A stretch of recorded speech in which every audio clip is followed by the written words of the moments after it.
Dear students, आज हम लोग पढ़ेंगे वृंदालाल वर्मा द्वारा लिखित शरणागत कहानी।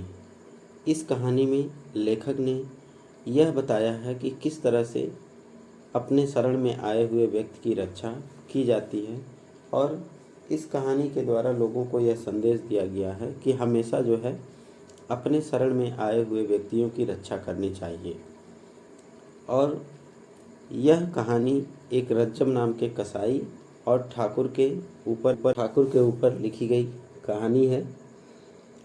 तो बताते हैं कि रज्जम अपना रोजगार करके ललितपुर लौट रहा था। साथ में स्त्री थी और गांठ में 200-300 की बड़ी रकम। अब ललितपुर लौटना था रज्जम कसाई को, तो वह अपना रोजगार करके ललितपुर लौट रहा था।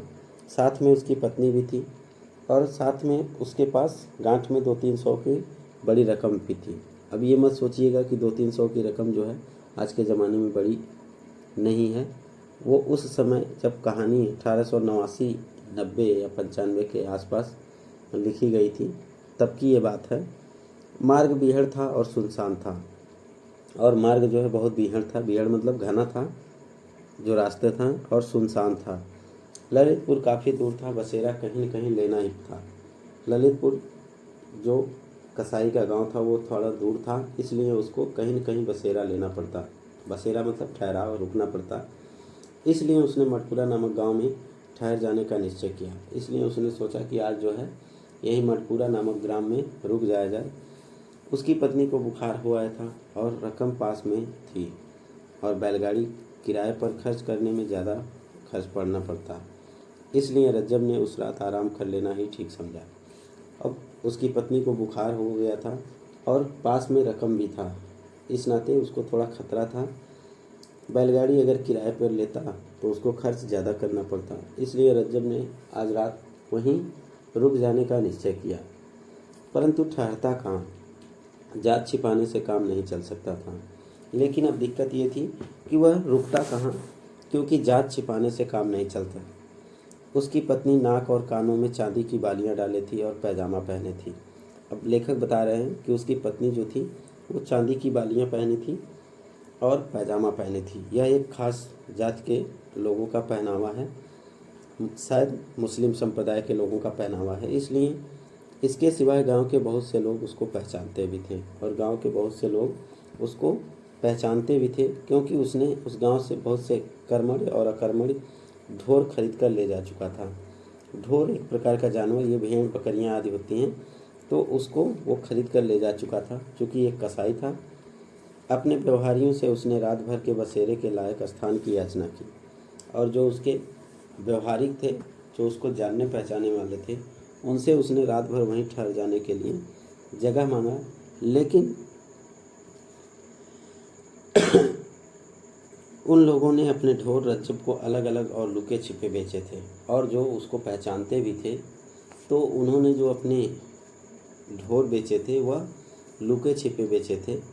ठहरने में तुरंत ही तरह तरह की खबरें फैलती, इसलिए सबने इनकार कर दिया। और उस गांव में अगर वो लोग जगह देते अपने यहाँ तो अनेक प्रकार की खबरें फैलती, लोग कुछ अफवाह उड़ाते, इसलिए लोगों ने मना कर दिया। गांव में एक गरीब ठाकुर रहता था। थोड़ी सी ज़मीन थी जिसको किसान जोतते थे। अब उसी गांव में एक ठाकुर रहता था, और उसके पास थोड़ी सी ज़मीन थी जिसको जो है किसान जोतते थे। वह अपने खुद नहीं करता था, निज का हल बैल कुछ भी न था, और उसका अपना हल बैल भी नहीं था, कुछ नहीं था। इसलिए लेकिन अपने किसानों से 2-3 साल की पेशगी लगान वसूल करने में ठाकुर को किसी विशेष बाधा का सामना नहीं करना पड़ता।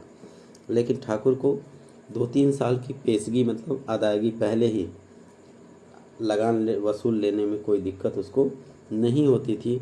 छोटा सा मकान था, परंतु उसको गांव वाले गढ़ी के आदर से व्यंजक शब्द से पुकारा करते थे, और उसका एक छोटा सा मकान था जिसको गांव वाले गढ़ी कहते थे। गढ़ी मतलब एक किला। ठाकुर को डर के मारे राजा शब्द से संबोधित करते थे, और ठाकुर का इतना दबदबा था, लोग इतना उससे डरते थे कि उसको राजा शब्द से संबोधित करते थे। सामत का मारा रज्जब इसी ठाकुर के दरवाजे पर अपनी ज्वरग्रस्त पत्नी को लेकर पहुंचा। और सामत मतलब विपत्ति का मारा, रज्जब इसी ठाकुर के दरवाजे पर अपनी ज्वर से पीड़ित पत्नी को लेकर पहुंचा। ठाकुर पौर में बैठा हुक्का पी रहा था। रज्जम ने बाहर से ही सलाम करके कहा, दाऊ जी एक विनती है। और जब रज्जब वहाँ पहुँचा तो उसने बाहर से ही ठाकुर को सलाम किया जो हुक्का पी रहा था, और बोला कि एक विनती है। ठाकुर ने बिना एक रत्ती भर इधर उधर हिले डुले पूछा, क्या? अब ठाकुर जो है बिना कुछ हिले डुले वो पूछता है कि आखिर क्या बात है, और वो बताता है।